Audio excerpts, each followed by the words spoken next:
All right, Smelly Fingernail here with the July 9th, 2026 update on my SpaceX position. Here's the Roth IRA, and I am down 88K, so we have that going for us. You just gotta sit back here and watch this thing go up over time, I'm sure. But yeah, we can't do anything. These are shares, right? These are shares, so you can't do anything but hold. I will show later an options trade I put in for about 66K, 65K, and that does have like a time expiration, so that needs to go up in order for me to make money. But again, for this, we'll just hold this thing until the end of time. In the Robinhood account, we have bought 4 more shares. So the last update I made in the first video, I had 21 shares. Now I'm sitting at a big old 25 shares. So in the 2 weeks or so, I accumulated a nice 4 shares here. So we're going to keep doing that every couple weeks until I own the company. That's the plan. The average cost here is 140. Again, I bought most of these at the IPO at 135. So it's going to show that I'm slightly above water here. But again, we're just going to buy these at the market as I get the money. Now the trade that I want to talk about that I put on was the SpaceX 150 160 call. So these expire at these have the July 24th expiration. I bought the 150 leg and I sold the 160 leg. So just quick explanation on how this trade works. If SpaceX at the expiration date, July 24th, is above 160, then I get $10 per contract. If it's below 150, I get erased. I get a $0 per contract. And if it's anywhere in between, I get the difference between that and 150. Now I bought these at $6.50, so my break even is 156.5. And I started these positions when SpaceX was above 160, and now it's at 151. So I'm already in the hole for another $24,000 on these contracts. Obviously, I'm not the best SpaceX trader. The thing just came out, and we're all gonna learn together on how this thing trades.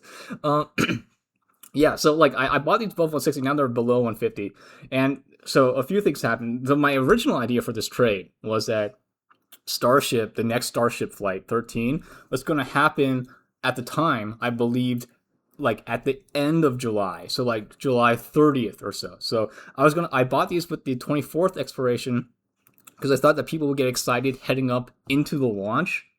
And then I would be able to like exit in the hype without being exposed to the outcome of the launch, because anything can happen in the launch.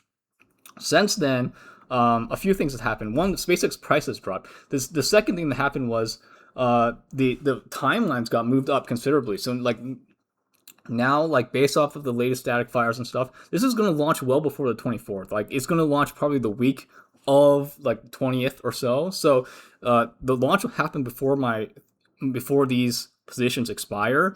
So it just so happens that's good for me because now SpaceX is trading at the lower end of this spread, right? It's trading at 151 or is trading in the 140s earlier. And when you're out of the money, when like the SpaceX is trading below the leg, then you want more volatility so that it rescues your position, right? So if you're trading low and I'm going to lose money, I'd rather have volatility and have the event happen so that, like, let's say everything goes perfect, then the shares will go up and then I'll be bailed out. So now that's basically what we're hoping for, that the flight 13 goes good. And there's probably a good chance of that because Flight 13 is going to be an exact rerun of Flight 12. They just have to, like, the booster boosted the wrong way last time. So they had to fix that, and then they're going to do the in vacuum test, which they didn't do last time, with the relight. So because it's basically a rerun, hopefully the odds of success are higher. They're not trying anything new. So that's the event we'll have to watch for, and hopefully that bails this position out before the 24th. The other thing that happened was Grok 4.5 came out. This thing is actually pretty good. Like, obviously, on the sheer intelligence, it's nowhere close to the frontier of Anthropic at Fable 5, right?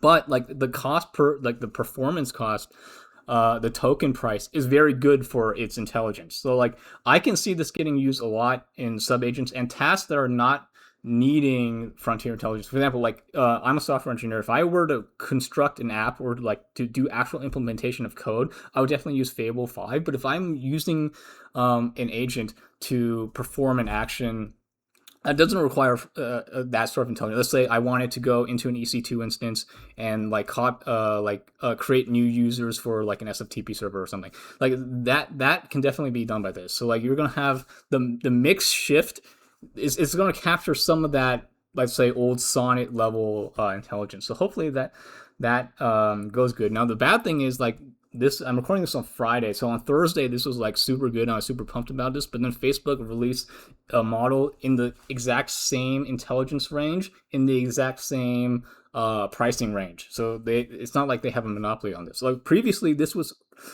like out competing the Chinese open source models on intelligence and competitive on price, but now like it's pretty close with the Meta model. So there'll be some competition here. This is Open Router. This is very transparent. You track how many tokens get routed into this model and through the service. It is a very widely used service, and I can use it to track over time to see how many tokens. Now, like the 10th place has like something like 80, 90 billion tokens consumed per day, and right now Grok in the second day of release is around 60 billion. So we definitely want this to go above into the 100 billions range in order for this to be meaningful, like in the discourse.